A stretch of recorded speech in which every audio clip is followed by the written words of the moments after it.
Alors, les 3 premiers matchs de cette journée, ça a commencé avec la terrible et inquiétante rechute de l'Olympique Lyonnais à Auxerre. Rechute qu'on n'a absolument pas vu venir en plus, vu que la première mi-temps lyonnaise avait été tout à fait bien maîtrisée et récompensée par l'ouverture du score de Dembélé à bout portant. Et puis en 3 minutes, Lyon s'est suicidé tout d'abord en concédant un penalty pour une faute de Diomandé sur Massengo, puis en encaissant un but 3 minutes plus tard par Joubal d'une tête plongeante. Bon, on pouvait se dire qu'il restait beaucoup de temps pour que les Lyonnais réagissent, mais ils n'ont pas réagi. Hein. Et on a retrouvé tous les défauts lyonnais qui semblaient quand même gommer ces derniers temps. Donc c'est un retour en arrière un petit peu inquiétant. Et puis en ce samedi, Nice et Reims, ces 2 équipes qui ont le vent en poupe, se retrouvaient quelques semaines après 0-0 de Delaune. Ça a fait encore 0-0, avec une première mi-temps dominée assez nettement par les Niçois, mais sans qu'il y ait quelque chose de concret au bout, ni même une frappe cadrée. Puis en deuxième mi-temps, on a plus vu les Rémois qui ont raté un penalty par Balogun.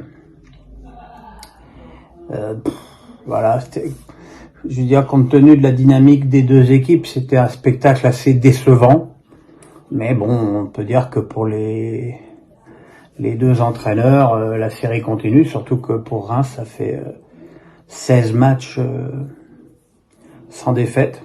C'est une série que j'avais connue, moi, l'année où j'étais dirigeant du Stade de Reims, 2005-2006. On avait aussi fait 16 matchs sans défaite, mais avec énormément de matchs nuls. Il faut aussi le reconnaître, hein, et beaucoup de 0-0, malheureusement.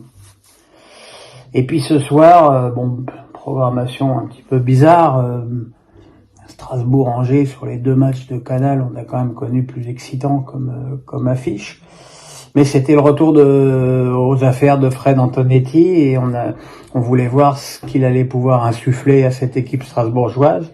Et on n'a pas été déçus en première mi-temps avec une équipe de Strasbourg qu'on n'a jamais vue aussi pleine d'intensité, puisqu'on reparle de Tourelle en France, qui a largement dominé une équipe d'Angers moribonde et qui a marqué 2 buts par Habib Diallo, le premier sur un centre à ras de terre de Sobol, le deuxième sur un tir contré de Gamero.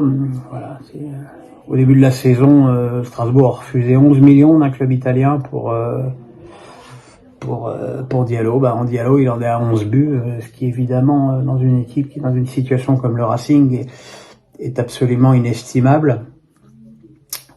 La deuxième, malheureusement, Strasbourg n'a pas encore ni la confiance ni les moyens physiques pour faire 2 mi-temps du même niveau et puis il fallait aussi que les Angevins essayent quand même un tant soit peu quelque chose.